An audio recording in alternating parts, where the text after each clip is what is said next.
得了样，他妈的，那么连给上网了呀，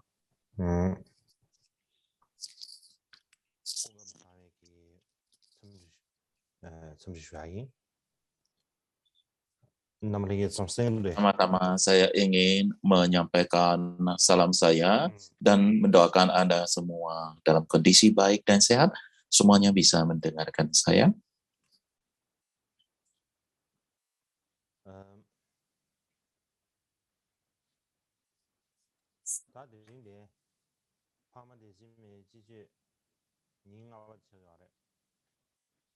Hari ini adalah merupakan hari kelima ajaran musim semi Arya Shema. Jadi hari ini saya ingin berbicara tentang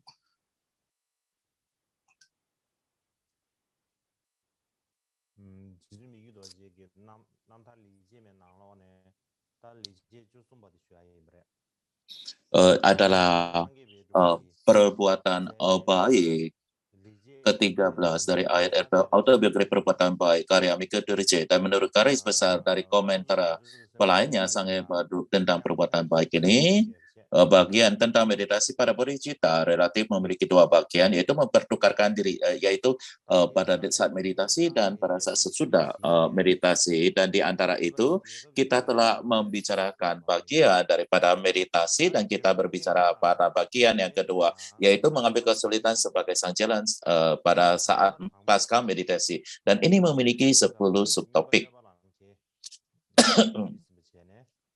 Kita telah membahas dua yang pertama, dan kita berbicara yang ketiga, yaitu mengambil keucapan sebagai sang jalan.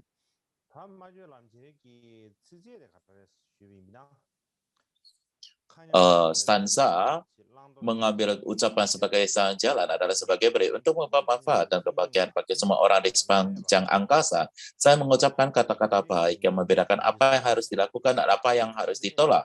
Bagaimana saya bisa dalam situasi apapun mengucapkan kata-kata kasar, itu akan membuat diriku dan orang lain berputar dalam kebingungan. Saya menganggap ini sebagai salah satu perbuatan baik saya. Jadi ini juga terdapat catatan di sini, catatan yang ada di sini.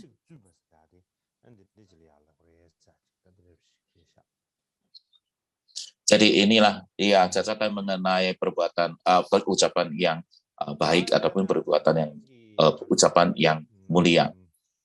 Inilah yang kita masukkan di sini.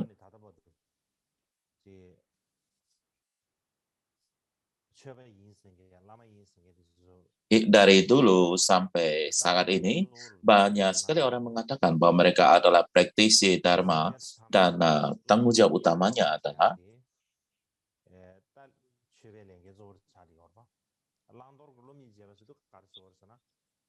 untuk membuka mata semua makhluk hidup apa yang harus kita lakukan dan apa yang tidak boleh kita lakukan, yaitu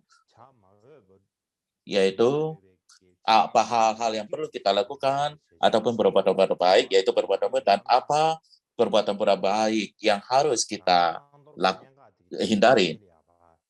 Jadi inilah mempresentasikan apa itu yang kebajikan, apa yang bukan tidak kebajikan. Jadi kita haruslah merupakan seseorang yang dapat mengajarkan dan menunjukkan apa yang perlu kita tinggalkan dan apa yang perlu kita ambil. Seseorang yang disebut selama atau sebagai seorang praktisi Dharma, banyak di antara mereka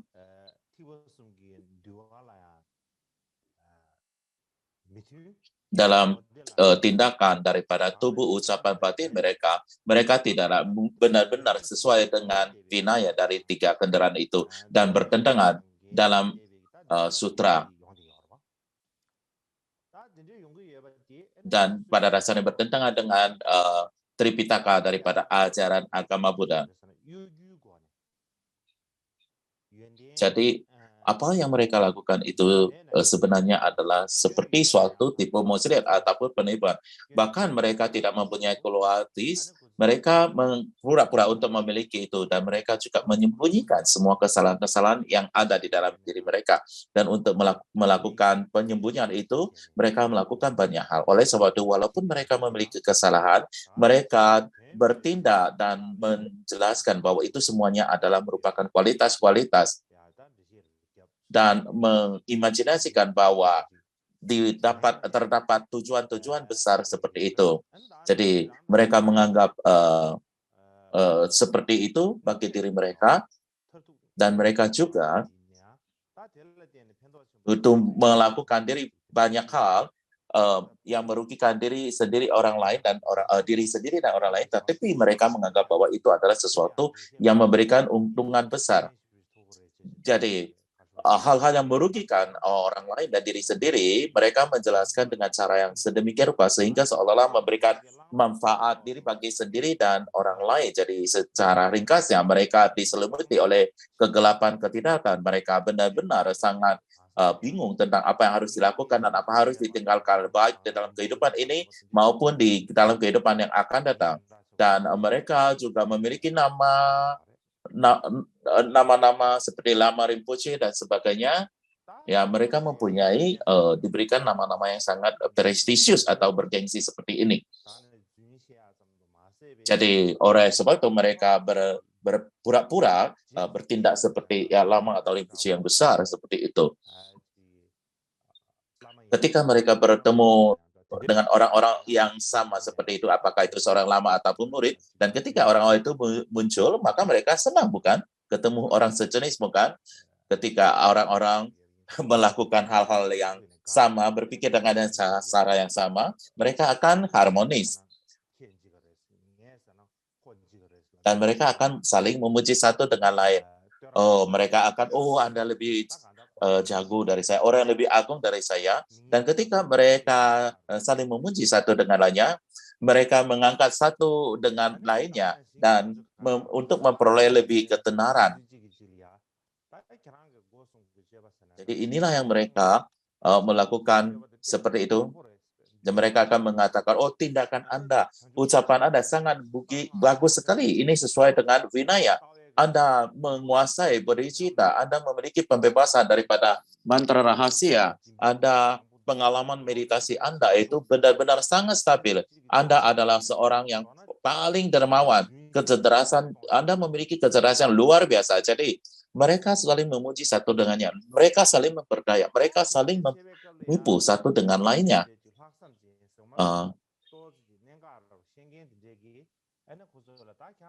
Jadi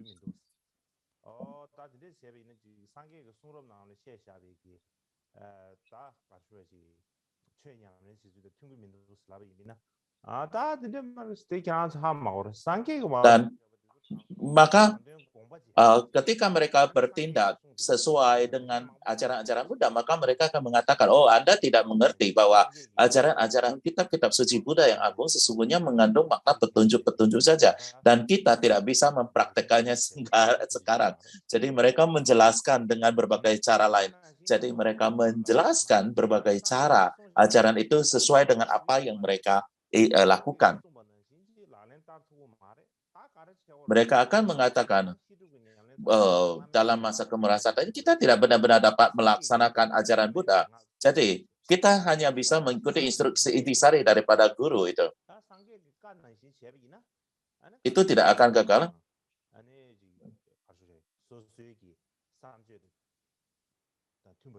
Kita menekankan pada instruksi intisari daripada guru saja, karena tidak banyak hal yang dapat perlu dilakukan, dan oleh sebab itu mereka mengatakan ini adalah yang terbaik.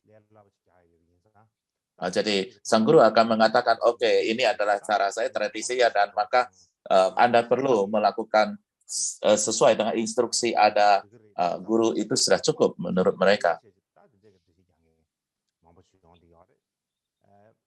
Jadi mereka hanya mengikuti daripada instruksi intisari guru mereka saja. Jadi banyak orang-orang seperti ini. Jadi waktu menjelaskan ini mungkin sesuatu yang sangat berkesan, tetapi hal ini membawa ataupun menuntun banyak umat-umat berkeyakinan ke jalan yang salah. Namun bagaimanapun juga bagi seseorang seperti Miki Dorje, ia tidak memiliki tindak atau niat untuk menipu orang lain. Beliau tidak pernah memikir untuk melakukan hal demikian, bahkan terpikir untuk melakukan hal ini. Dan beliau tidak mempunyai intensi seperti ini sama sekali. Dan apa yang ia pikirkan adalah ketika mereka mengajarkan Dharma palsu, mereka menuntun orang ke jalan yang keliru dari mencapai pembebasan dan kemahuan. Jadi tidak ada kesalahan ucapan yang lebih parah, lebih besar daripada mengajarkan kebohongan, mengajarkan Dharma yang salah. Jadi demikian yang dipikirkan oleh Mikyo Dorje.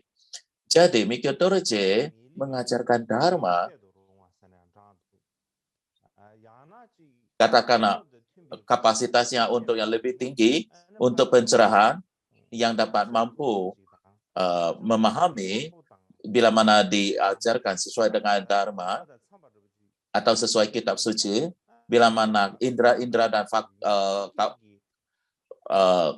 kapasitas mereka sesuai dengan itu, dan apa yang ia lakukan ini, ia akan mengajarkan sesuai dengan kitab suci. Nah, sesuai dengan kitab suci. Jadi pada dasarnya ia mengajarkan dengan kata-kata tidak bernoda dari kata-kata yang terdapat di dalam kitab suci ataupun yang disampaikan oleh Buddha pada orang-orang seperti ini. Tetapi banyak orang, tetapi terdapat jenis-jenis orang yang berbeda yang mungkin ia ajarkan tidak sesuai dengan kata-kata sesuai dengan kitab suci. Karena hal itu mungkin tidak akan dimengerti oleh sebagian besar orang ini. Dan mereka tidak akan mendapatkan penyadar untuk orang-orang demikian ini. Apa yang beliau akan lakukan adalah, beliau akan kadang-kadang menceritakan cerita-cerita yang lucu, seperti anekdotes dan bercerita dengan lelucon, dan membuat orang tertawa.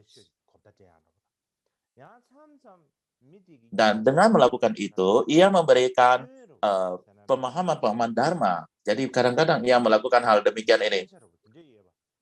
Dan kadang-kadang ia juga menunjukkan kesalahan mereka. Apa itu? Ia memberitahu kepada mereka sehingga mereka bisa memahaminya dengan langsung atau jelas. Jadi pada dasarnya terdapat sedemikian banyak cara, ya. Jadi untuk orang umum ya kita harus mengajarkan dengan cara-cara yang umum.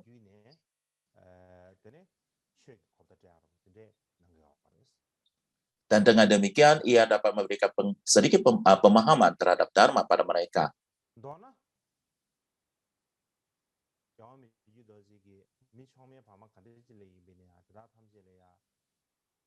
Boleh dikatakan, dengan secara singkat, ia selalu berpikir, baik itu orang yang tinggi, orang besar, orang kecil, dan semua, ia selalu berpikir, apa yang dapat saya lakukan, apa yang saya dapat berlakukan untuk membawa kebahagiaan mereka, dan membimbing mereka ke dapat membawa mereka ke dalam Dharma.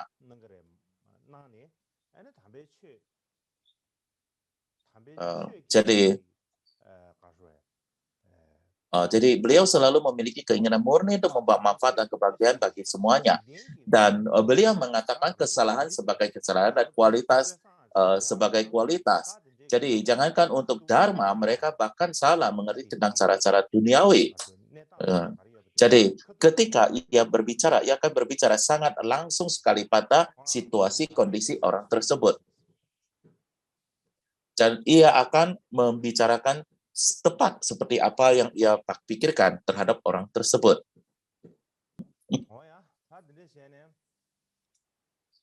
Jadi, dengan melakukan hal demikian, Mikyo Dorje sangat terus terang. Kalau orang kesalahan, ya kesalahan. Kalau kualitas, ya kualitas. Ia berbicara secara terus terang, disebabkan karena ia selalu berbicara terus terang dalam hal Dharma, tidak usah memikirkan tentang urusan duniawi. Jadi ia benar-benar sangat berterus terang. Ia hanya berbicara terus terang tentang kualitas dan kesalahan Anda terus terang, dan disebabkan karena hal ini Banyak sekali orang dapat mengenali kesalahan mereka sebagai kesalahan dan mereka menyadari kesalahan-kesalahan mereka dan bertobat dan mereka mulai perbuatan-perbuatan baik, meninggalkan kejahatan jahat, kejahatan jahat, meninggalkan kejahatan-kejahatan. Dan semua guru-guru ataupun tradisi lama yang tidak benar dan mereka hanya meninggalkannya saja ataupun membuang jauh-jauh terhadap semua itu. Dan jadi mereka dengan demikian akan dapat memahami karakteristik individu dan dharma sebagaimana adanya dan mempelajari poin-poin penting. Apa itu dharma? Apakah itu maju di dalam jalan dharma atau tidak? Dan disebabkan karena terdapat orang-orang seperti itu yang memiliki keyakinan di dalam batin mereka, karena mereka mengembangkan hal kepastian di keyakinan di batin mereka ini, karena memiliki kebijaksanaan, kemudian mereka tidak dapat lagi ditipu oleh para guru palsu. Jadi mereka tidak mampu bisa lagi dibawa ke jalan yang salah. Dan untuk alasan ini, Mikyo Dorje sendiri, ketika berbicara dengan orang, ia sangat terus terang. Kalau ada kesalahan, maka ia mengatakan ini kesalahan, dan kalau ini adalah kualitas, ia mengenalinya sebagai kualitas, dan ia berbicara sangat terus sekali.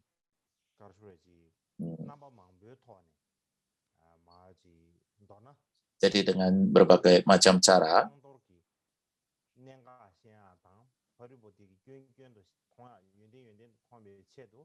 membawa orang-orang untuk memahami apa sesungguhnya yang perlu dilakukan, apa sesungguhnya ditinggalkan, apa itu kesalahan, apa itu kualitas.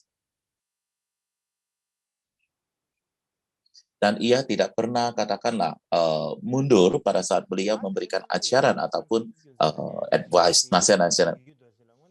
Dan disebabkan karena ia memperlakukan hal demikian, maka sesungguhnya terdapat orang-orang berkeyakinan pada Mikyo Dorje. Dan sehingga orang-orang yang memiliki mata prasna tahu apa yang perlu dilakukan, apa yang tidak boleh dilakukan dari lubuk hati mereka, maka bagi mereka mengetahui bahwa Mikyo Dorje adalah bahwa Mikyo Dorje adalah orang yang dari lubuk hati selalu berpikir apa yang dapat ia lakukan untuk membantu semua. Ia benar-benar memiliki welas asih yang sangat besar sekali. Dan ketika beliau mengajarkan apa yang perlu dilakukan, apa yang perlu ditinggalkan, beliau berbicara sangat terus terang sekali. Dan beliau dapat membedakan dengan jelas sekali apa itu dharma, apa itu bukan dharma. Dan mereka mengatakan bahwa beliau adalah makhluk yang luar biasa. Banyak sekali orang memuji demikian ini. Tetapi ada juga orang yang tidak senang pada beliau. Selalu ada orang-orang seperti ini. Orang-orang yang pikirannya atau batinnya dikontrol oleh 8 perhatian, baik itu guru, para kehidupan wiharawan ataupun Rinpoche dan sebagainya. Mereka menyebut nama di mereka seperti itu, tapi mereka itu sebenarnya menemui diri sendiri. Jadi banyak sekali orang-orang yang berpura-pura sebagai praktisi dan sebagainya.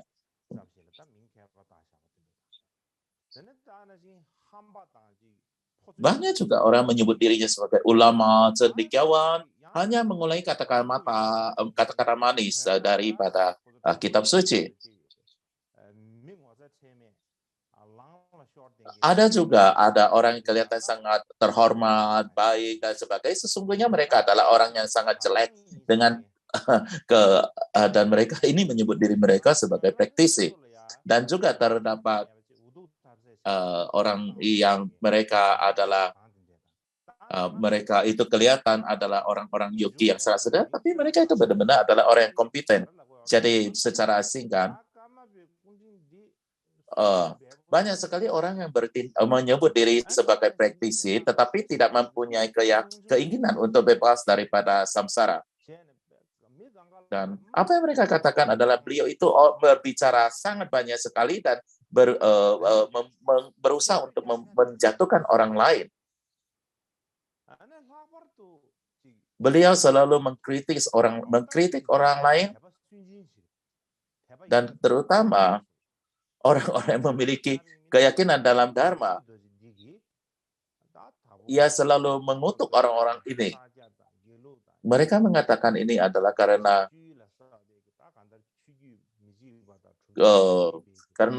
mereka mengatakan bahwa Mika Dorje membesar-besarkan semua dharma dan individu dari Dapo, Sampo, Kajuka, Sakya, Gelunyima, dan sebagainya. Dan ketika berbicara tentang orang-orang dan dharma, ia terlalu membesar-besarkan. Jadi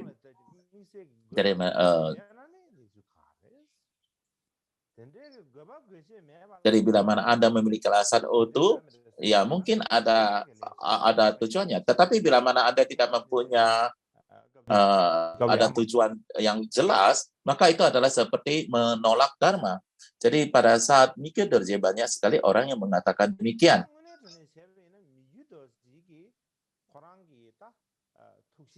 Jadi ketika kita berpikir tentang seseorang seperti Mika Dorje dalam hal karakternya,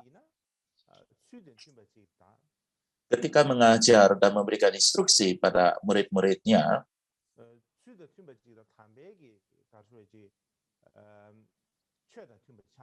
beliau berbicara dengan sangat tepat sekali, dan beliau berbicara secara tepat mengenai Dharma.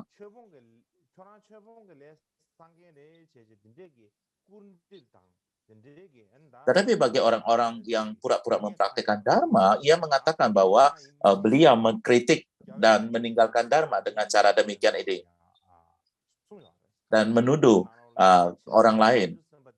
Jadi ini adalah sama seperti dengan apa yang dikatakan dalam Prasna Paramita dalam 100.000 baris.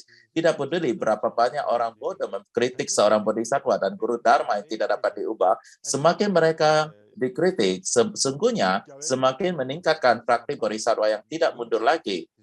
Jadi ini dikatakan di dalam Prasna Paramita, Sutra Prasna Paramita. Jadi demikian, juga dikatakan di dalam Prasna Paramita, Sutra Prasna Paramita, orang-orang bodoh akan berkata, ini bukan Dharma, ini bukan Vinaya, ini bukan ajaran agama Buddha.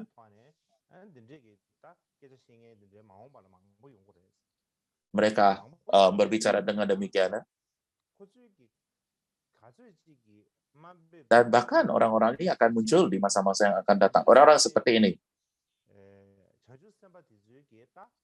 Semakin orang itu menjatuhkan seorang bodhisattva, sang bodhisattva itu akan semakin meningkat. Praktisnya, rajian, keuletannya akan meningkat. Demikian yang dikatakan.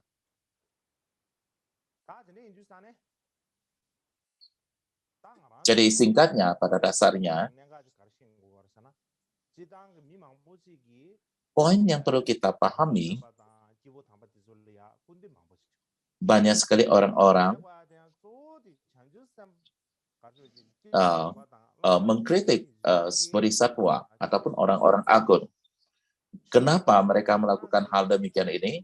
Karena seorang guru autentik atau seorang makhluk agung mengajarkan Dharma, ketika mereka mengajarkan Dharma, mereka harus melakukannya dengan tepat karena mereka mempraktekkan Dharma.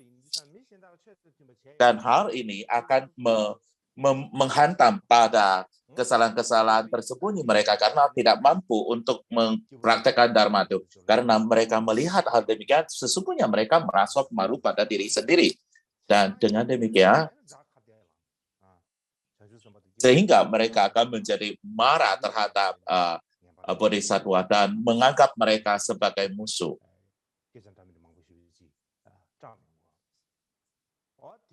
Dan banyak sekali hal-hal demikian ini terjadi. Dan orang-orang seperti ini, apa yang disebut di dalam sutra Tantra adalah mara dari anak dewa. Kita berbicara tentang 4 mara, jadi mara dari anak dewa. Jadi mara dari anak dewa, putra dewa adalah yang dimaksud dengan ini. Jadi inilah yang didiskusikan dalam sejarah. Dan untuk alasan itu,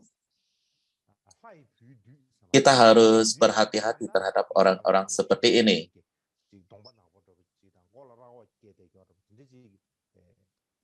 Ketika kita berbicara marah, seperti saya sudah mengatakan bahwa bukanlah seseorang menampilkan yang makhluk itu yang sangat menakutkan, mengerikan dan sebagainya, bukan seperti itu.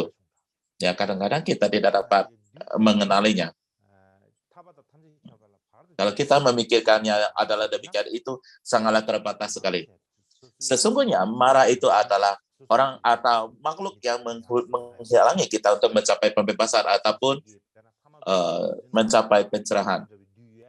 Jadi, dan hal ini terutama adalah orang-orang yang paling dekat dengan kita, seperti misalnya orang tua kita maupun saudara kita. Dan itu juga kemungkinan adalah marah itu ada juga ada di sekitar kita, para orang-orang yang berpraktis pada dharma kita. Mungkin bisa jadi orang-orang yang kita percayai, orang yang kita senangi, orang yang kita menganggap baik. Bahkan di antara orang-orang ini bisa terdapat marah. Saya tidak mengatakan bahwa orang itu buruk, karena mereka sesungguhnya juga dikontrol oleh marah. Karena mereka sendiri juga bukan kekuatannya sendiri, mereka juga dikontrol oleh marah. Jadi mereka melakukan hal-hal ini di luar daripada kontrol mereka dan menyebabkan kecelakaan bagi orang lain. Jadi sama seperti marah memiliki remote control. Jadi sebegitu kita berada di bawah kontrol remote control, maka marah memberikan kita perintah, maka kita akan melakukannya, bukan? Jadi jenis-jenis marah inilah yang perlu kita berhati-hati terhadapnya. Jadi bukan seperti marah sesuatu yang berada di luar kita, sesuatu yang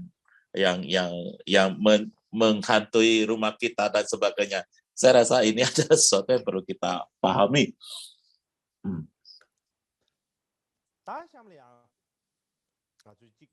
Berikutnya, poin lain yang penting yang perlu kita pahami adalah sebagaimana kita semua ketahui, di antara semua karma-karma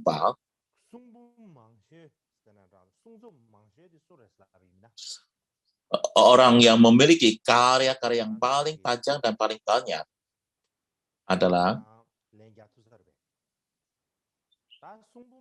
Anda bisa menjawabnya secara langsung. Siapa yang mempunyai banyak koleksi-koleksi karya? Bila mana kalau kita melihat sejarahnya adalah karma kedua, karma paksi. Kalau kita berbicara tentang seberapa besar koleksi karya-karyanya, disebutkan sama banyaknya dengan Kanjur.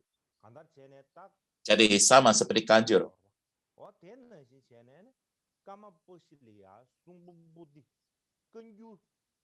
Jadi boleh dikatakan lebih daripada 100-an volume.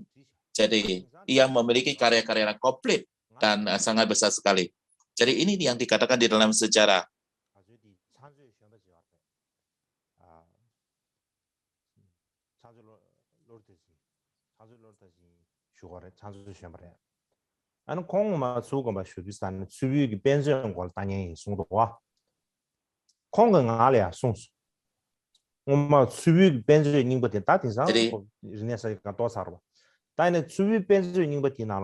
Jadi di perpustakaan kuno di Serbu sudah rusak pada saat revolusi budaya, tetapi dikatakan bahwa hasil karya karma paksi itu memenuhi ruangan perpustakaan tersebut. Dikatakan demikian. Hmm.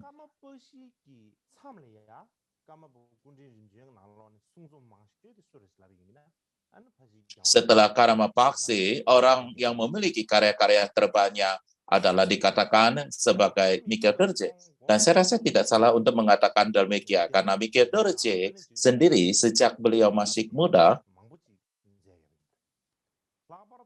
menulis demikian banyak treatise, naskah, dan nyanyian-nyanyian. Secara khusus, ia menulis komentar tentang Jalan Tengah, dan kemudian Prasna Paramita, dan kemudian menulis komentar tentang pada usia 26 tahun, beliau menulis tentang komentar panjang tentang Vinaya. 27, yang menulis komentar Abhidhamma, dan akhirnya menulis komentar tentang Mahayana. Dan dengan demikian, banyak sekali komentar-komentar tentang sutra. Dan beliau banyak sekali menulis penjelasan seperti hal-hal tantra, seperti ritual mandala dan sebagainya, dan juga banyak instruksi-instruksi yang mengajarkan tentang praktis daripada Mahayana. Jadi secara ringkas, bila mana kita melihat koleksi karya-karya, boleh dikatakan terdapat lebih kurang 20-an volume. Jadi ketika saya masih berada di Tibet,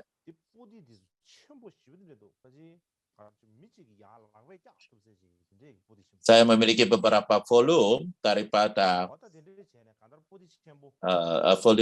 karya Mikhail Dorje, dan ia sangat tebal, susah sekali, dan sangat sulit sekali untuk membawanya diri sendiri. Jadi Mikhail Dorje memiliki 20-an volume tentang karya-karya seperti ini.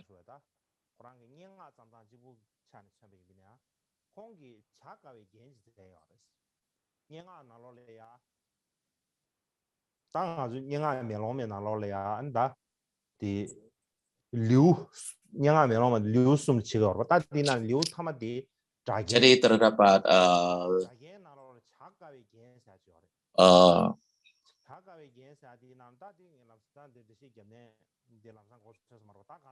jadi dia berbicara, beliau menulis dengan gaya puisi yang agak rumit, jadi mungkin saya tidak akan menjelaskan hal ini saat ini. Jadi yang cara lain adalah di mana satu kata yang dapat kita baca dari awal ke akhir, akhir dengan ke akhir, awal ke akhir, akhir ke akhir. Jadi kita bisa membaca dengan berdua arah, dan juga terdapat stansa-stansa begini nih.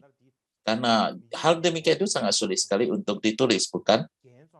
Jadi Mikhail Dorje sendiri juga sangat ahli dalam menulis dengan bentuk puisi-puisi yang rumit.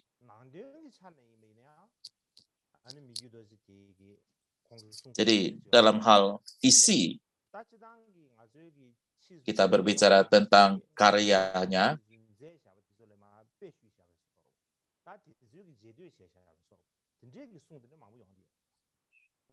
para komentar yang belakang akan mengambil komentar yang depan.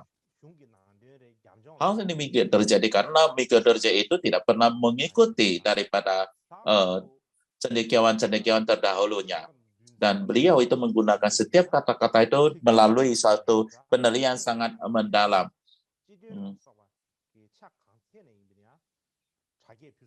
Jadi komentar yang tentang Jalan Tengah, Prasna Paramita, Vinaya, Abhidhamma, dan segala, ia benar-benar menjelaskannya dengan komplit dan sempurna untuk membawakan poin-poinnya dan menekankan filsafat-filsafat tertentu. Jadi ini adalah merupakan komentar-komentar dari teks yang luar biasa. Jadi ini sesungguhnya komentar-komentar ini semua boleh dikatakan adalah seperti permata umum, bukan hanya untuk Kamma Kamsa, tetapi juga untuk semua aliran Dapo Kaju.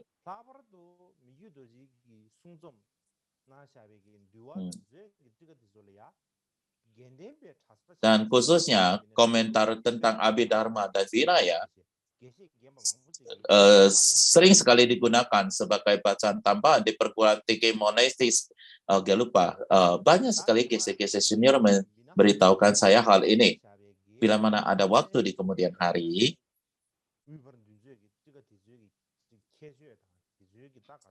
saya akan berbicara tentang masing-masing kualitas dan fitur daripada komentar tentang Abhidharma dan Vinaya ini secara khusus.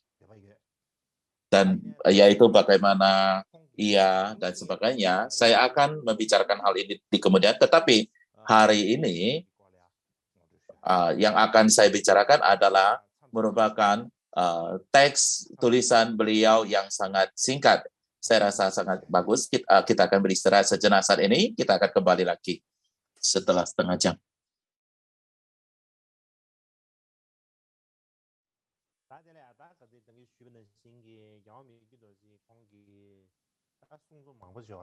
Seperti yang kita katakan sebelumnya, terdapat sedemikian banyak karya oleh Mikyo Dorje, dan di antara karya-karyanya tersebut,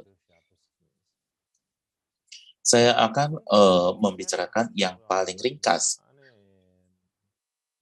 Nama atau judul daripada teks ini adalah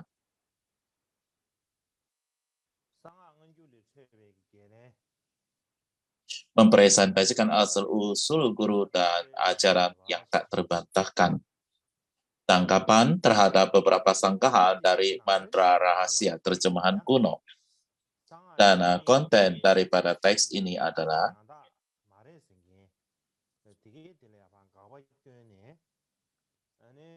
ada seseorang yang mengatakan bahwa Nyima adalah bukan Dharma yang sejati.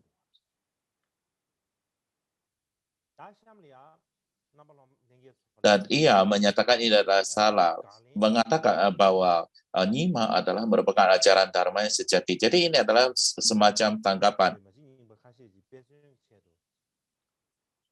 Jadi ini adalah beberapa gambar dari naskah-naskah lama tanggapan terhadap sanggahan yang sampai saya ke tangan saya ataupun yang saya miliki. Coba lihat ke layar, inilah dia naskah-naskahnya.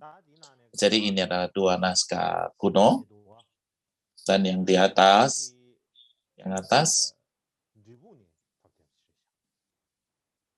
saya dapat dari perpustakaan Dripun.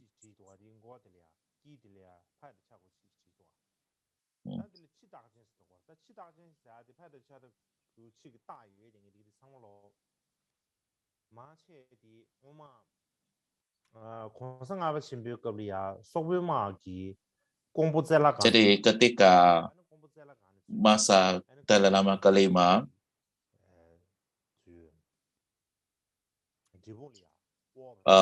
tentara Mongol menghancurkan vihara tersebut dan mengambil teks dari sana untuk membawa ke Drepung. Jadi di antara itu, inilah di antara salah satunya. Jadi ini adalah merupakan satu manuskrip atau naskah yang sudah sangat tua sekali. Mungkin sudah di atas 360 tahun. Dan yang dibawa adalah, saya tidak yakin dari mana ia, Drepung atau apa. Yang atas itu sudah pasti dari perpustakaan Drepung, yang bawah tidak jelas. Di antara karya-karya Mikyo Dorje, mengapa saya perlu untuk mengambil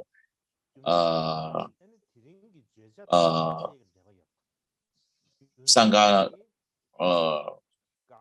mengapa saya mengambil sanggahan terhadap tanggapan ini juga disebut sebagai bibit dari benih daripada kejujuran sebagai topik kita, karena inilah yang akan kita bicarakan sebagai topik pada hari ini. Dan alasan lain adalah bahwa karya tersebut memiliki pengaruh yang cukup besar pada para cendekiawan di kemudian hari. Oleh sebab itu, maka saya rasa cukup beralasan untuk memberikan alasan untuk itu. Bila mana tidak terdapat koneksi dengan topik hari ini, maka saya tidak akan membicarakannya, bukan? Jadi secara umum, ketika kita berbicara tentang karya ini, kita berbicara dulu tentang karakter dari Mikio Dorje sendiri. Jadi kita perlu memahami hal ini dulu sebelum mengenal karyanya. Dan apa yang kita kenal setelah kita mengenal karakternya, maka barulah kita bisa benar-benar memahami karyanya. Dan juga hubungan daripada karyanya dan dengan cara ia berpikir. Dan saya rasa terdapat koneksi di sana. Terdapat banyak sekali kualitas-kualitas, dan pada umumnya ketika kita berbicara karma Mikio Dorje, karakternya adalah benar-benar sangat belak-belakan dan terus terang. Dan apapun yang ia pikirkan, ia hanya mengatakannya secara langsung apa yang ia pikirkan dan tanpa menyimpan apapun. Tidak pernah menyimpan apa-apa yang ia pikirkan, beliau akan langsung mengatakannya. Beliau tidak akan memikir apakah orang lain akan senang atau tidak, atau merasa tersakiti. Karena memang demikian, maka demikian juga karakternya saat ia menulis. Jika menurutnya ada sesuatu yang menurutnya tidak logis, beliau tidak peduli seberapa terkenal penulis itu cendekiawan atau apa, maka beliau akan membuat bantahan terhadap beliau itu. Jadi, bila mana Anda tidak benar-benar akrab dengan caranya, Anda mungkin akan berpikir bahwa beliau adalah seorang lama yang memiliki bias sektarian yang kuat, karena ia membuat bantahan terhadap semua guru. Tetapi sesungguhnya, ini adalah karena Anda belum terbiasa dengan karyanya dan belum terbiasa dengan karakternya. Bila mana kita tahu, contohnya adalah ketika beliau menulis teksnya, karyanya, beliau akan melihat apakah kata-kata itu akan sesuai dengan makna teksnya atau tidak. Kalau memang tidak, maka beliau tidak akan peduli apakah itu tradisi sendiri ataupun tradisi orang lain, maka ia akan membantah guru tersebut.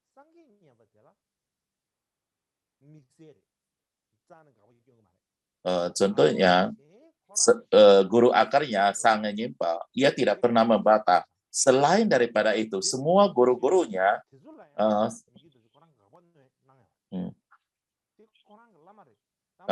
karena pada Dumotasi Share, ia juga membantah mereka. Jadi ini adalah guru-guru yang mengajarinya filosofi. Beliau ketika membandingkan, ketika ia melihat bahwa cara mereka mengatakan berseberangan dengan teks, maka ia akan membantah. Dia juga membantah atau senggan pada banyak lama kaju terkenal lainnya seperti Samarajoki Drakpa dan gurunya Golosonupal. Mereka juga membantahnya.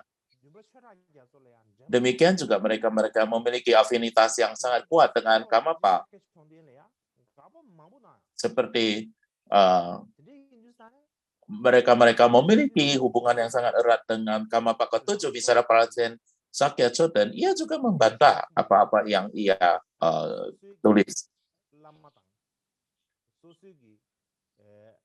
Jadi ia sesungguhnya juga bias terhadap guru dan juga tradisinya sendiri.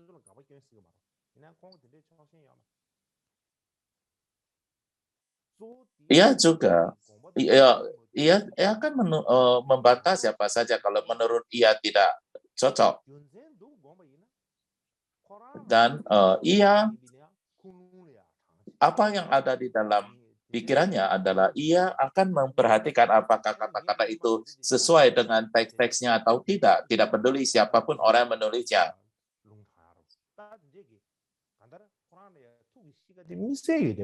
Bahkan terhadap karyanya sendiri, beliau juga berpikir kalau misalnya perlu juga mengutip kutipan dalam karya-karyanya sendiri.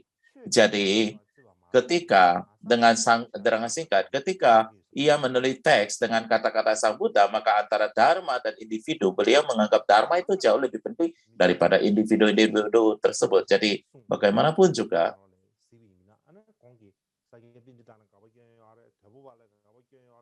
dari karya-karyanya, ia juga membuat bantah pada Sakya Pandita, Dolpopa, Bodong Pance, Jejongkapa, dan sebagainya. Beliau juga membuat bantahan terhadap mereka itu. Dan kenapa beliau membuat sangga-sangga? Kenapa? Adalah karena beliau meneliti dan memeriksa pandangan-pandangan filsafat. Jadi itu hanyalah merupakan perbedaan pemikiran pada saat menyelidiki filosofi.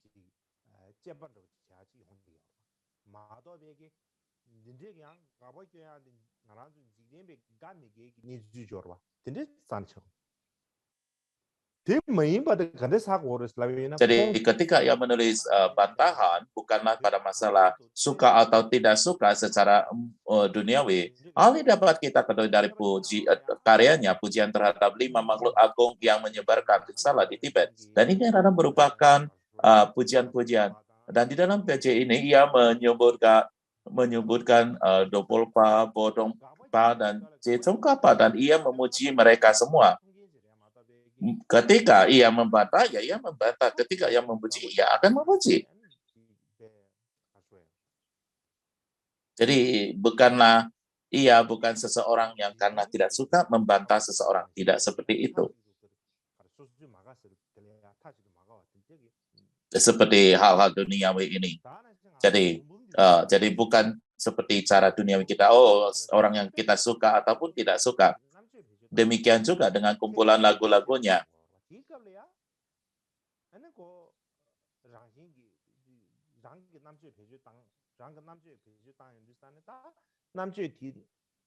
Dan dia meneliti dengan menggunakan intelijensinya. Dan ia juga menggunakan logika-logika. Dan bila mana tidak sesuai dengan logikanya, maka ia akan melakukan bantahan. Jadi ini bukanlah karena perasaan suka atau tidak, seperti yang kita bayangkan saat ini. Haruslah yang kita tahu kita harus jelas daripada kumpulan lagu-lagunya. Jadi dari sini kita bisa melihat dengan jelas karakter-karakter daripada Nikyo Dorje dan bagaimana ia memiliki keyakinan devosi pada guru-guru besar di masa lampau. Jadi ia tidak memandang orang lain seperti musuh ataupun lawan seperti orang yang sektarian. Seperti yang saya sebutkan sebelumnya, Nikyo Dorje membuat banyak bantahan terhadap lama-lama Sakya, Gelugpa.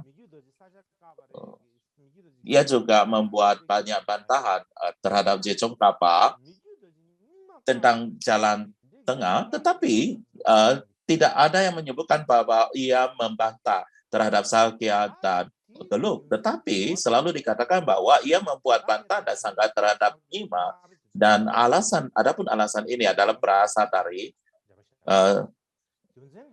sebelumnya saya sebutkan sebelumnya, adapun alasan untuk ini alasan sekitar waktu ketika Nikyo Dorje berusia 46 tahun, beliau wafat pada usia 48 tahun, bukan? Jadi kira-kira 2 tahun sebelum beliau mangkat,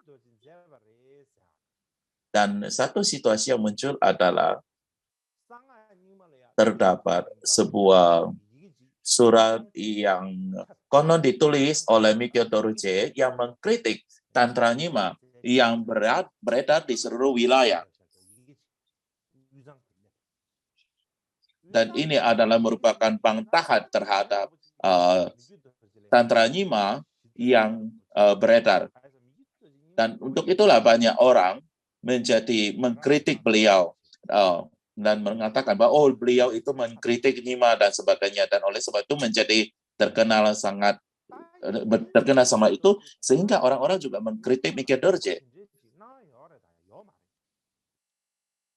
Lalu apakah Mikio Dorje menulis surat bantahan terhadap Nyima No atau tidak? Jikalau ia melakukannya, apa alasannya beliau menulis penolakan terhadap Nyima Ne? Jikalau tidak, bagaimana surat ini bisa ada?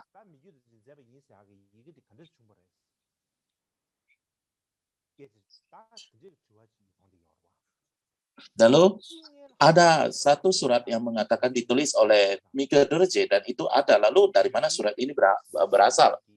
Inilah yang perlu kita pertanyakan. Untuk menyadari hal ini, kita bisa melihat awal pembuka daripada teks yang ditulis oleh Mikio Dorje. Dan jadi naskah di atas itu sangat panjang sekali. Jadi karenanya ketika saya letak di sana tidak dapat membuatnya menjadi besar, tetapi ketika saya garis bawahi dengan garis merah, apa yang dikatakan di awalnya, yang tertulis di sana adalah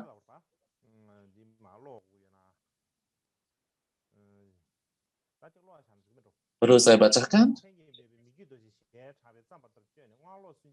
Karena nama saya Karmapa, seseorang telah menulis sanggahan palsu atas mantra palsu seolah-olah itu ditulis oleh Mikio Dorje Tibet.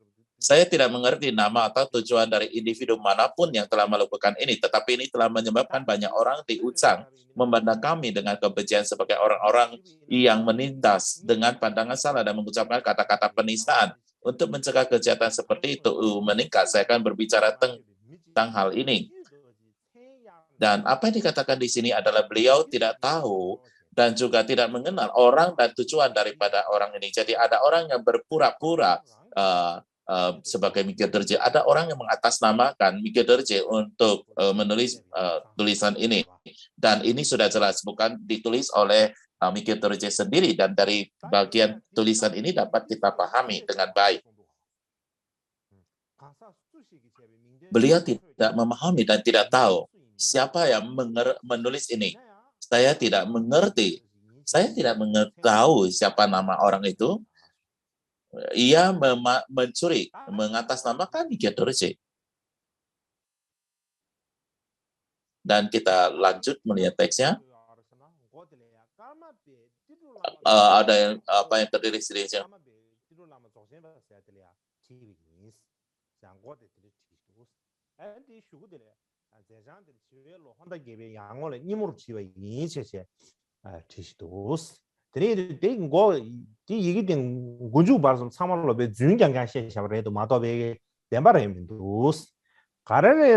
Bila mana kita melihat dari awal sampai akhir daripada tulisan ini adalah kesalahan.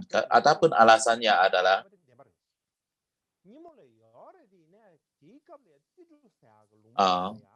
dikatakan bahwa yang kata-kata ini ditulis oleh Karmapa Nyemo dan percakapan dengan Tetro Lama Chokchen Pak. Jadi memang saya ada berada di Nyema, tetapi tidak ada orang yang bernama Lama Tetro Lama Chokchen Pak. Jadi tidak ada orang seperti itu. Jadi ini dikatakan adalah dituliskan untuknya, tetapi ini tentunya sudah berbohong karena di Nyemo sana tidak ada Tetro Lama Chokchen Pak, orang seperti itu.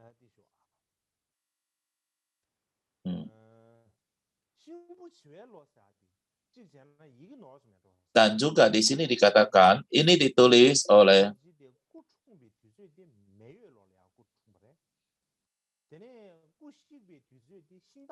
dan juga dikatakan ditulis di tahun tikus. Dan kita ketahui bahwa Mike Dorje lahir di tahun tikus, lahir di tahun kelinci api dan meninggal di tahun macam kayu, dan tidak ada tahun satupun yang merupakan tahun tikus kayu. Jadi mungkin itu bukanlah tahun tikus kayu, tetapi adalah tahun tikus air. Kalau tahun tikus air adalah ketika Mike Dorje berusia 46 tahun. Dan adapun alasan ini adalah ketika kita berbicara kapan ia menulis, jelas sekali disebutkan di dalam perjamuan para pendeta mencatat bahwa ia menulis tanggapan terhadap keberatan yang disebut benih kejujuran itu di tahun kerbau air, di dari siklus ke-9.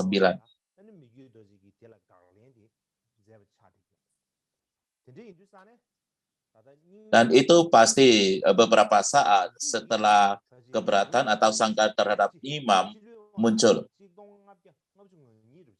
Jadi bantahan terhadap Nyima itu pasti mungkin ditulis sekitar tahun tikus air, yaitu 1552. Dan pada saat itu Mike Dorje berusia 46 tahun. Dan kemudian pada usia 48 tahun, beliau meninggal dunia di tahun kuda kayu. Di tahun kuda kayu, sorry ya, bukan macam kayu. Nah, jadi ini terdapat kesalahan, bukan di tahun tikus kayu, tetapi adalah tahun tikus air. Jadi saya tidak perlu membaca semuanya. Ini adalah ringkasannya.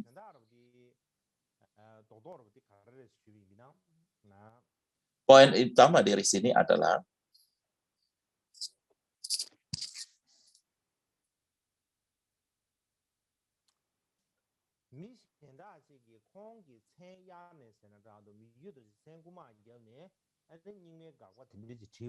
seseorang telah mengambil nama ia dan menulis bantahan terhadap Nyima, dan alasan ini adalah ada orang yang cemburu dengan Mike Dorje, bukan? Dan ada orang yang cemburu dengan dia. Mike Dorje sangat terkenal dengan aktivitas luasnya, dan ada orang yang tidak senang hal ini terjadi, maka ia melakukan sesuatu yang menjelekkan reputasi bagi Mike Dorje. Jadi inilah yang disebut di dalam kolefon.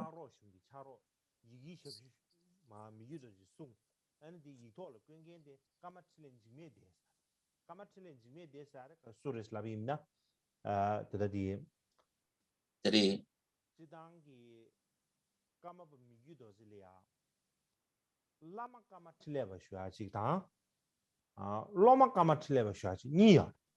dan bagi Mike Dorje, Kamatin Lepa, ketika kita berbicara Kamatin Lepa, jadi ada murid dan juga ada gurunya bernama Kamatin Lepa. Jadi jangan membingungkan hal ini. Jadi ada satu Lama Tinepa dari mana ia belajar filsafat.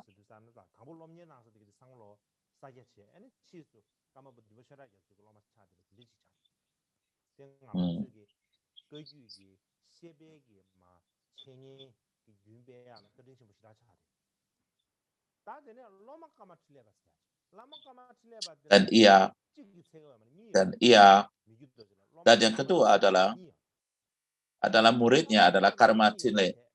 Jadi terdapat dua orang yang bernama Kamatin Lepa.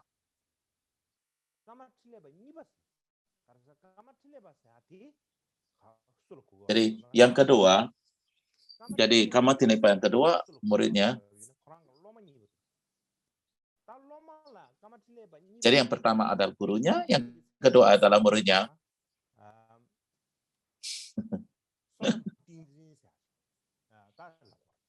Yang pertama adalah bernama Sonam Tenjin. Dan Sonam Tenjin adalah di Biara Curpu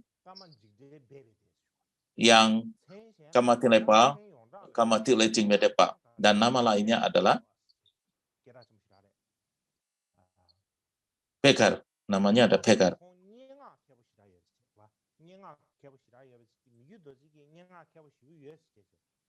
Dia benar-benar sangat ahli dalam puisi dan Mikio Dorje juga sangat ahli dalam puisi.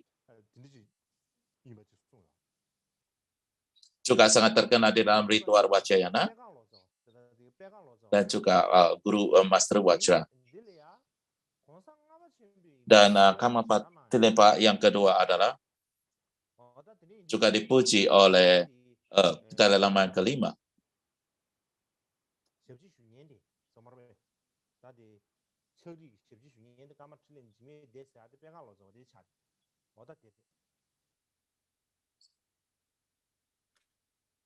Jadi ini adalah Kamapatilepa yang dipuji oleh Dalai Lama kelima, Jigme.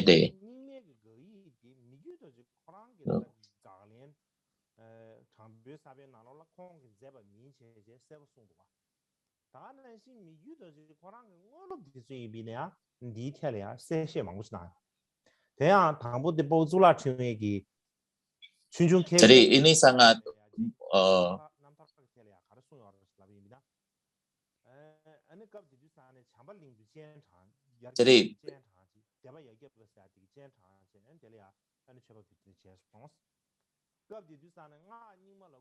jadi banyak sekali hal-hal ini. Jadi dalam perjalanan para cendekia mencatat bahwa bantahan terhadap Nyima pastilah bukan ditulis oleh Mikio Dorje. Jadi ketika Mikio Dorje tinggal di Jambeling,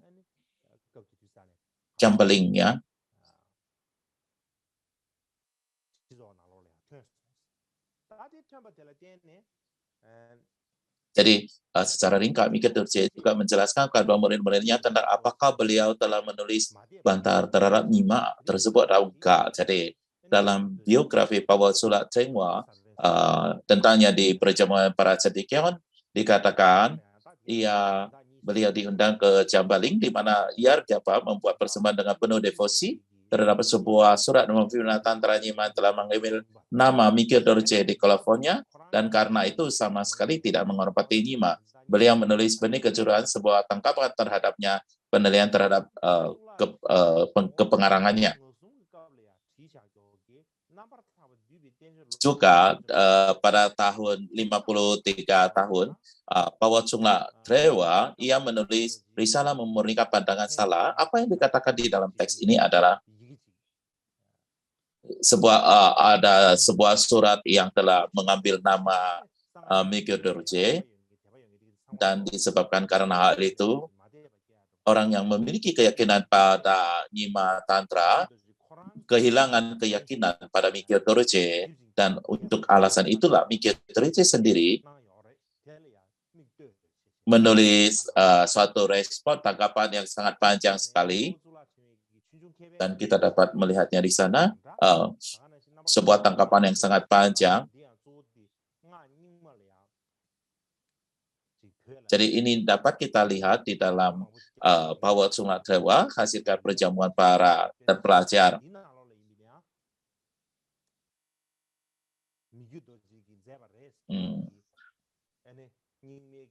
Dan juga risalah memurnikan pandangan salah yang ditulis oleh Pawa Sungla Trewa. Jadi dikatakan di sini adalah bahwa ada orang yang telah mengambil nama Mikio Dorje untuk mengatakan membantah dharma daripada Nyima, dan itu sesungguhnya adalah tidak benar.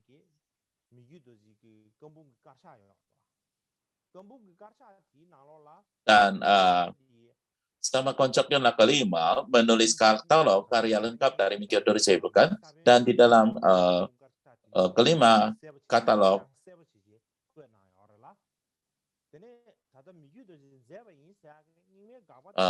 kelima berjudul katalog karya lengkap karena Pak Mikio Dorje yang berarti memiliki skala bentuk tubuh kebiasaan dari semua. Judul lengkapnya muncul kesadaran.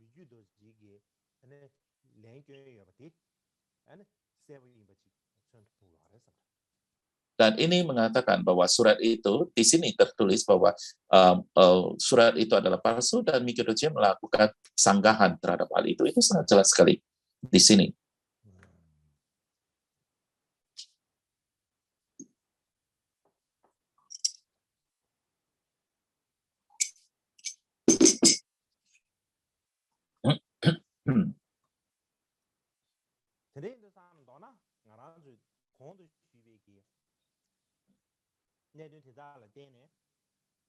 Jadi, dikarenakan hal ini, seperti yang saya sebutkan itu, dari situ Miki Doji dan murid-muridnya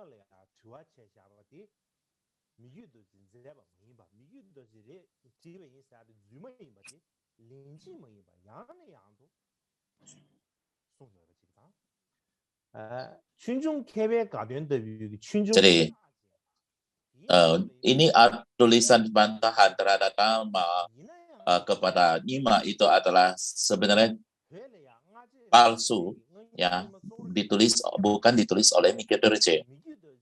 Namun bagaimanapun juga banyak sekali cendekiawan pada masa Miki Doji ataupun yang muncul sebelumnya, muncul setelahnya, terutama dari tradisi Nyima kuno menganggap bahwa keberatan-keberatan ini ditulis sendiri oleh Miki Doji. Mereka tidak mempunyai keraguan apa itu memang benar ini ditulis oleh Miki Doji atau enggak. Mereka hanya mengambil begitu saja bahwa ini adalah ditulis oleh Miki Doji.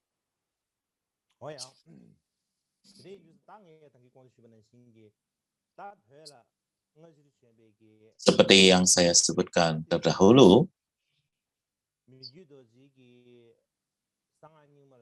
para cendekiawan baik masa lalu dan yang bahkan yang datang kemudian tidak pernah bahkan meragukan apakah itu ditulis oleh Miki Doji tentang bantahan terhadap Dharma Nyima.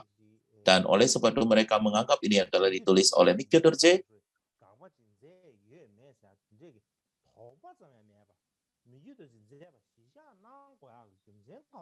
Bahkan mereka sama sekali tidak meragukan apa itu ditulis oleh Miki Doji.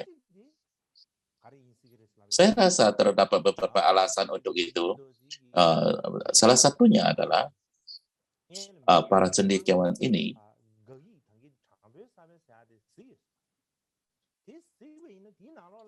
mereka bahkan mungkin tidak melihat tanggapan atas sanggahan yang ditulis oleh Miki Doji. Kalau memang di sana mereka melihat ini sudah dinyatakan dengan sangat jelas sekali bahwa Miki Doji tidak menuliskan hal ini dan itu adalah hal yang palsu, dan oleh sebab itu kemungkinan para cendekiawan ini tidak membaca tanggapan Miki Doji ini.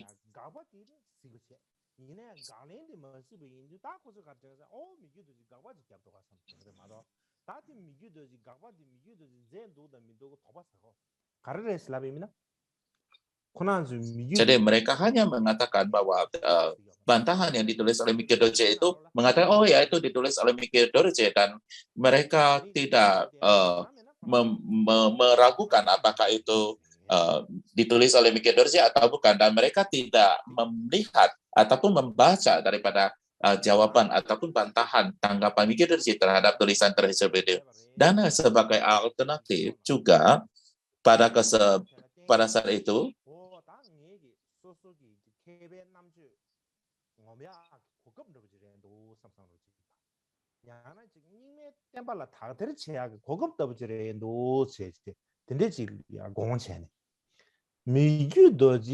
jadi mereka mungkin hanya melihat surat, mereka mungkin tidak membaca tanggapan atas sanggahan itu. Jika tidak, mungkin ketidakkeberatan seperti itu muncul, mereka dapat melihatnya sebagai satu cara untuk memikirkan keterampilan ilmiah mereka sendiri. Jadi mereka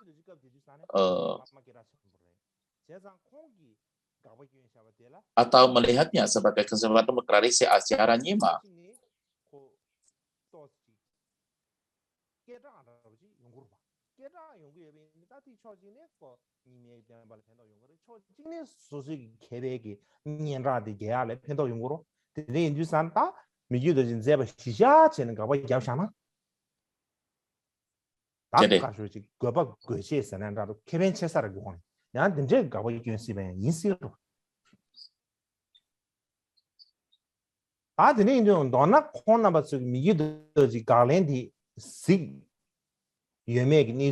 Jadi, jadi tidak peduli apakah mereka tahu atau tidak ataupun membaca atau tidak tentang Mikio Dorje, tentang bantahannya terhadap tulisan itu, mungkin saja mereka sudah membaca tanggapan keberatan Mikio Dorje tersebut.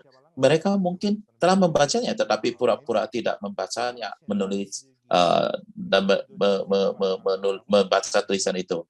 Dan untuk mengetahui peristiwa dengan jelas, kita perlu membaca tulisan daripada Mikio Dorje, lalu dengan tanggapan-tanggapan terhadap keberatan Mikio Dorje oleh para cendekiawan ini untuk meneliti apakah itu diambil sebagai model atau tidak. Jadi dari sini kita akan dapat mengetahui apakah mereka benar-benar telah membaca tulisan daripada Mikio Dorje atau tidak.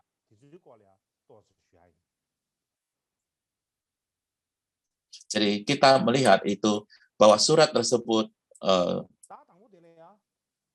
terhadap Mima, keberatan Mikio Dorje terhadap Mikio Dorje itu terhadap Mikio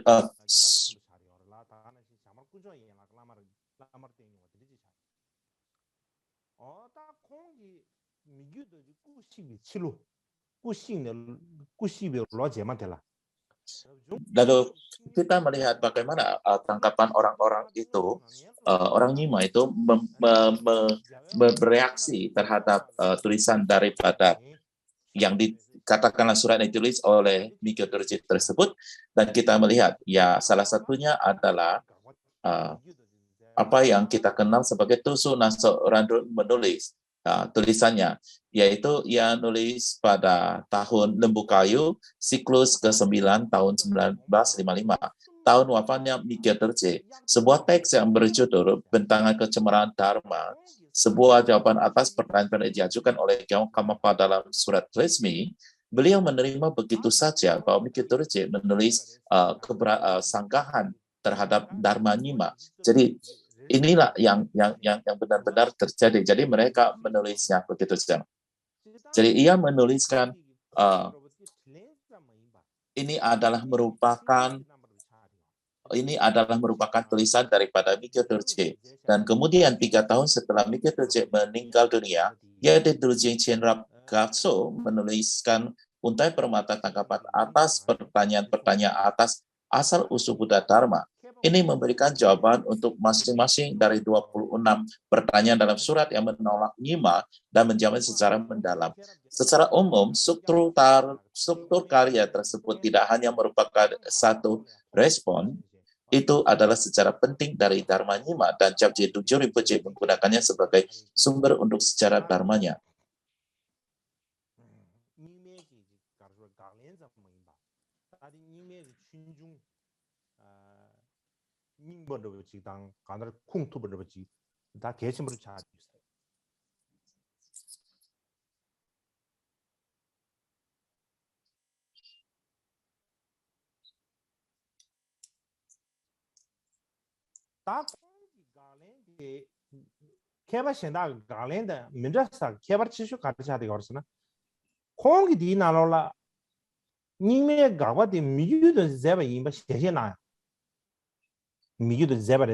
Dan pada saat itu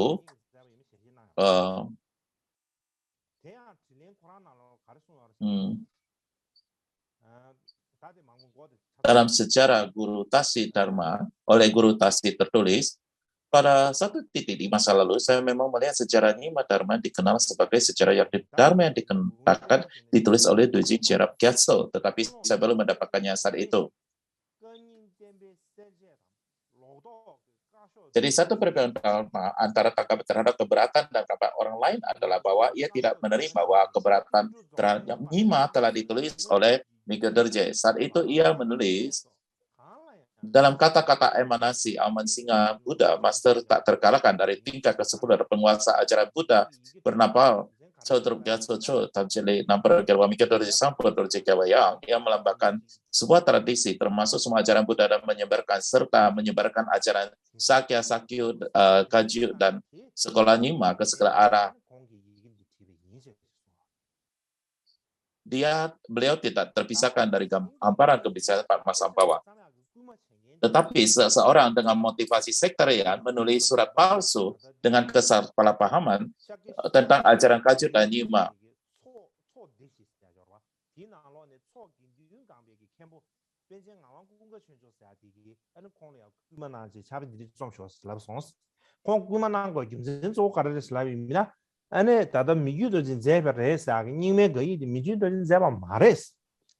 Dan orang yang meminta tanggapan atas keberatan tersebut adalah murid Bikadara Kempo dari Chok Kedut Kang Pancing Ngawangkun Chokcuri yang mengatakan bahwa surat yang menyangkal Nyima bukanlah surat dari Miguel Dorje dan itu adalah akumulasi kalimat dari penolakan Dharma.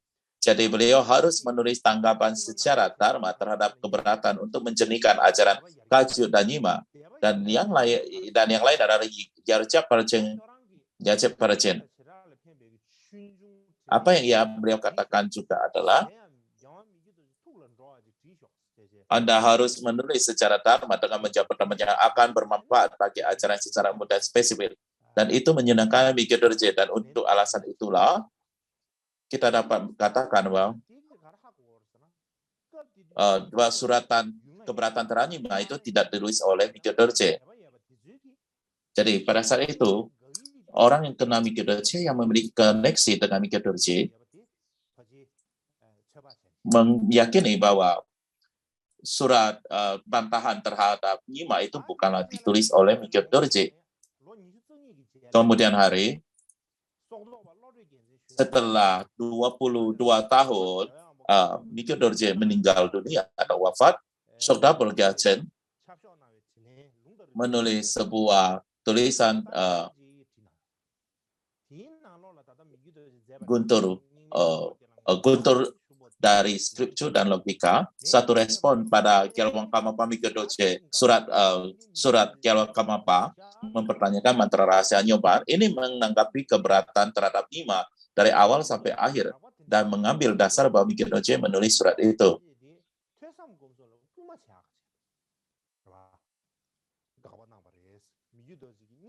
Dan beliau mengatakan bahwa apa yang menjadi alasan Miguel Dorje menuliskan hal itu adalah untuk mendorong para Nyima untuk terlibat dalam mendengarkan kontemplasi dan meditasi.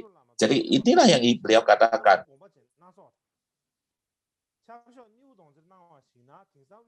Dalam surat Gyalwang Miguel Dorje yang Maha Tahu tentang berdalam dengan tidur lama, ada beberapa kutipan kiasan dari kitab suci. Dalam surat ditulis yang dikatakan air ini di utara dari Tok Dorje dan menasi marahnya. Saya melihat kata-kata seperti itu. Saya bertanya seberapa banyak kehangatan yang ada dalam pandangan dan pikiran. Cara bertanya itu adalah pertanyaan menghilangkan dan mencabut semua keraguan tentang Nyima yang diajukan secara mendalam dan luas yang sulit untuk dipahami. Mereka diberikan untuk menginspirasi Nyima agar berusaha mendengarkan, merenungkan, dan bermeditasi. Jika sepenuhnya mengintegrasikan mereka ke dalam keberatan kita, kita akan menentukan semua poin sulit dari mantra rahasia Nyima. Jadi di sini adalah kenapa menurut beliau, kenapa Miguel Dorje menuliskan hal ini adalah karena Miguel Dorje mengatakan bahwa bagaimana dapatkah saya membantu daripada ajaran-ajaran Nyima, dan untuk membantu ajaran Nyima maka Miguel Dorje menulis surat tersebut.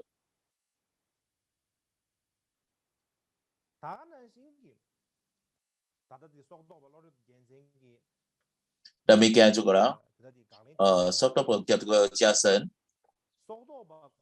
juga menulis pada sanggahan pada bantahan sebelum ia menulis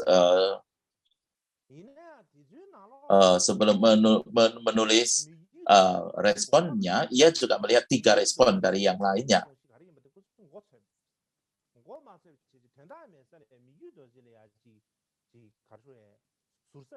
Ya, dikatakan ya sebelum Saudara menulis Sabaya, ia melihat ada tinggapan atas keberatan yang ditulis. Di dalamnya beliau menerima begitu saja Pak penulis dan Mika Dorje, dan bahkan kata-katanya berkelebihan dan sarkastis.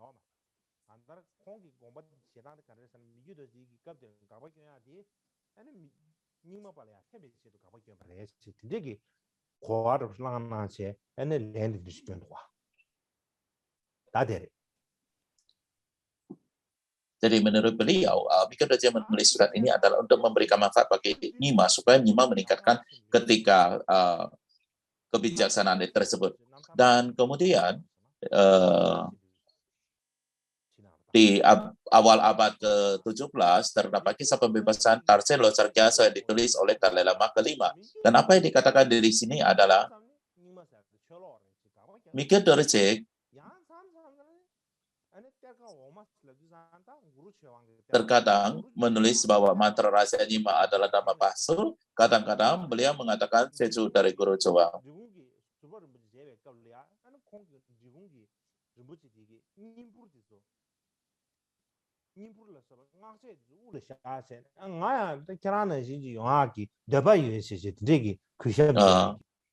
Ketika beliau bertemu Dri Konsur Parinpoche, beliau mendekat berlatih ritual dan coba tantra di kepala, berkata dengan rupa, saya ingin sesuatu seperti itu.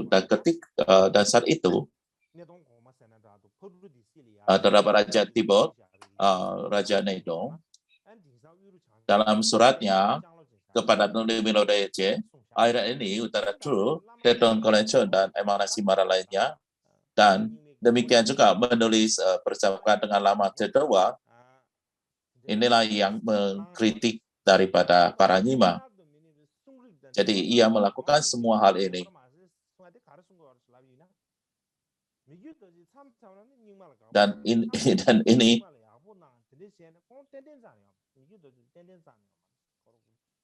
Dan ini adalah merupakan seseorang ekspresi seorang yang tidak waras, tidak yang kadang-kadang begini, kadang-kadang begitu. Beliau adalah selalu mengucapkan hal-hal yang berbeda. Dan untuk alasan itulah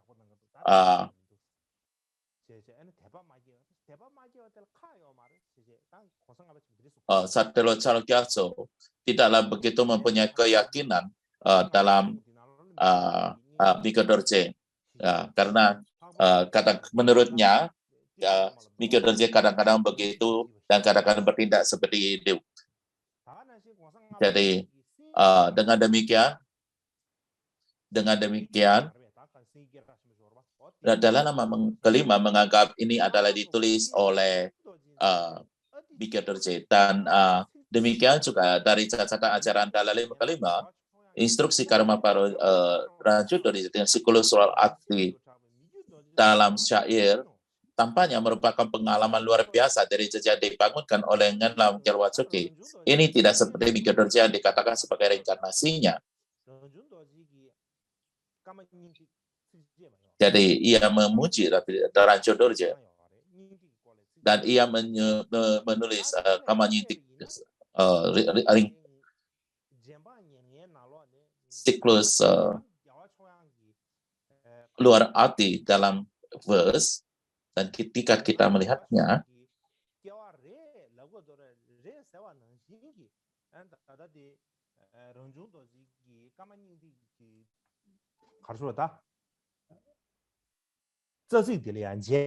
dikatakan mempunyai pengalaman luar biasa dari jejak dibangun oleh Ngenlam Gyalwang Chokye. Ranju Dorje,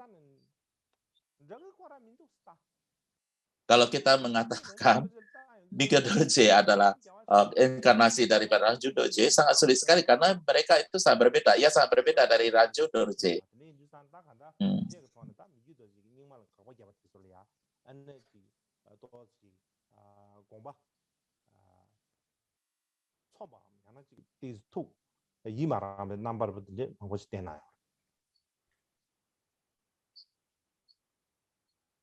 Jadi dengan demikian ia menyatakan suatu ketidaksenangan terhadap tulisan Mika Derajat terhadap akan nama Mika Derajat terhadap Nyima.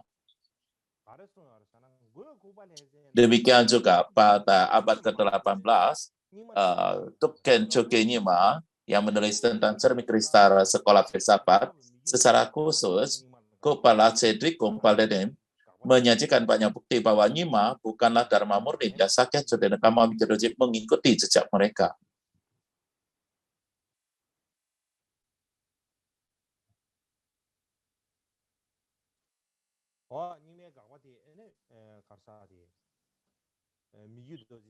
Jadi ini adalah merupakan bantahan terhadap Nyima.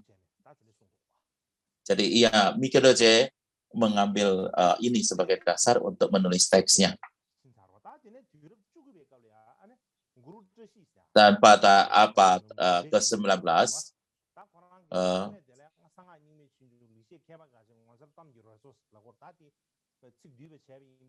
dalam sejarah Dharma Mantara Raja Nyima, karya Guru Tasi abad ke-19 yang berjudul Samudra Kisah-Kisah Menakjubkan Menyenangkan Orang Bijak yang biasa disebut sejarah Dharma Gota, ditulis Kamapa ke-8 mempelajari siklus Srian Tanak dari Jal Saptasi, 6 jal dan mempraktekannya, dan kemudian beliau juga menulis menggabung sadhana yang menggabungkan 8 Kamapa.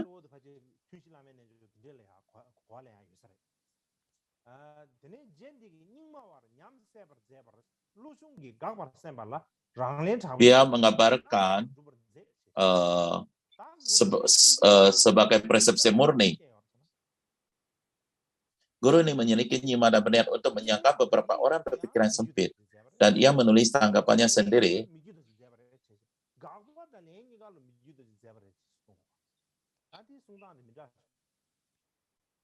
Dan ia mengatakan bahwa tulisan surat itu ditulis oleh Mika Turje dan tanggapan dan penjujuran juga dituliskan oleh Mika Turje. Jadi keduanya ditulis oleh Mika Turje.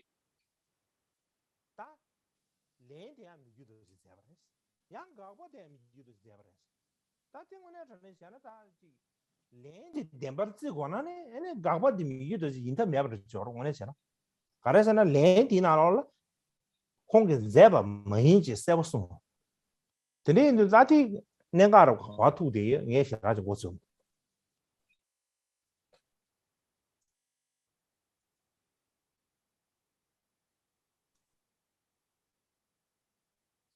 다지네 주럽 주급에 가려야全백이 조선에 뭐 빼만 제베 dan juga pada abad ke-19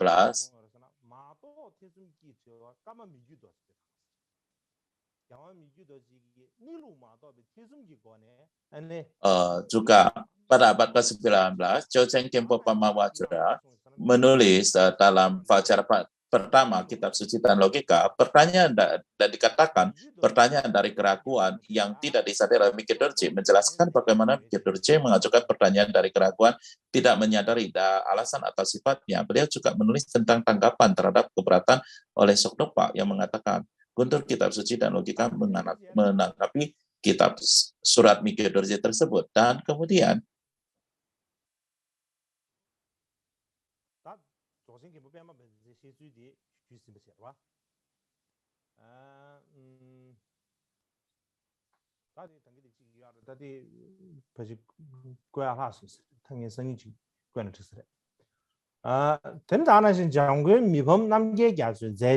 mungkin saya akan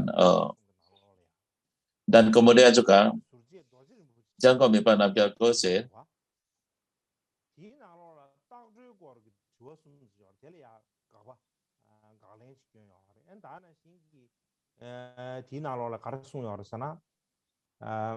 dan dalam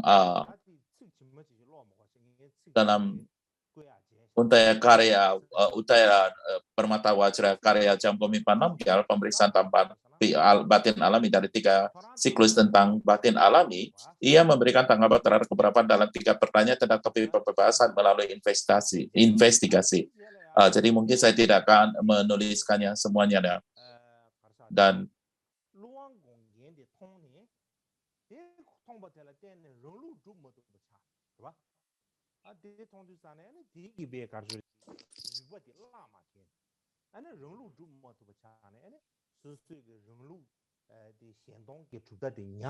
Jadi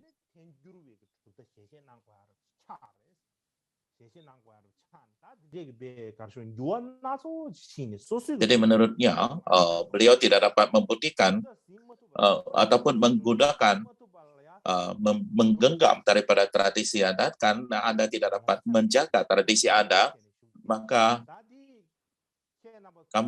Anda menjelekkan sekolah lain ataupun membatas sekolah lain.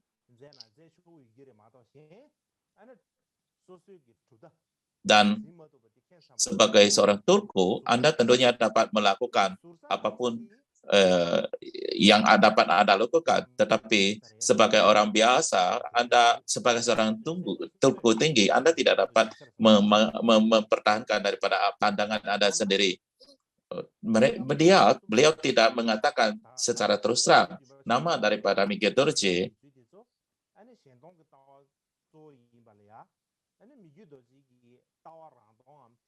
Tapi kita mengerti apa itu.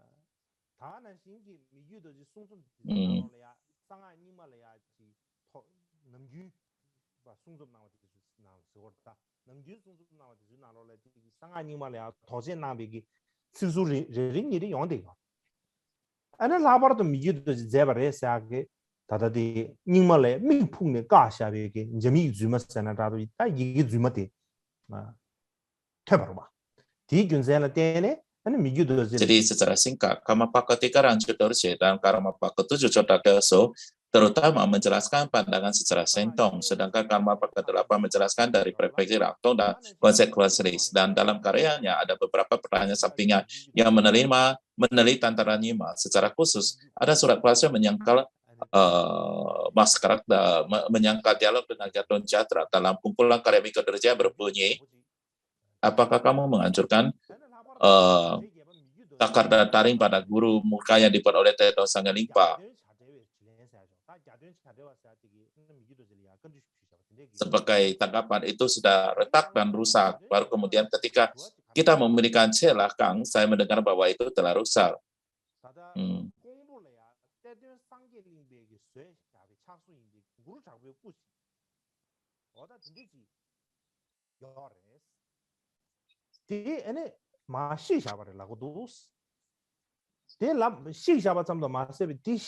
Dan dikatakan di sana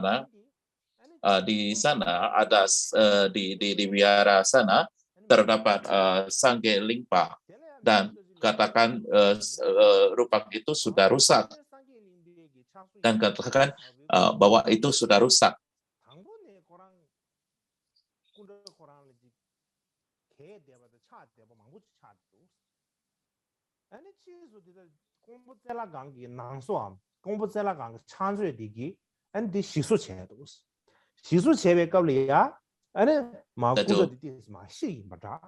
Pengurus daripada celaka ini ingin memperbaiki daripada rupang ini, dan karena ia sudah rusak sekali, lalu Miguel Dorje mengatakan sebelum memperbaiki ini,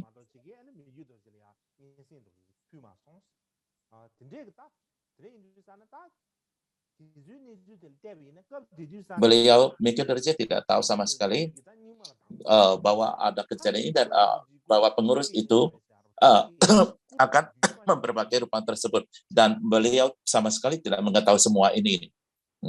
Oleh sebab itu,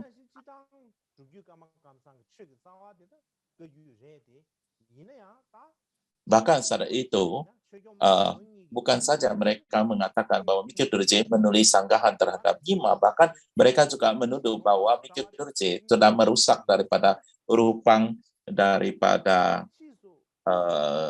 rupang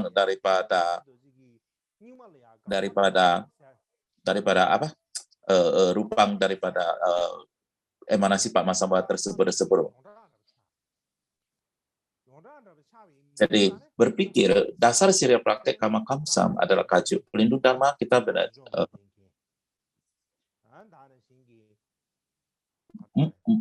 Dan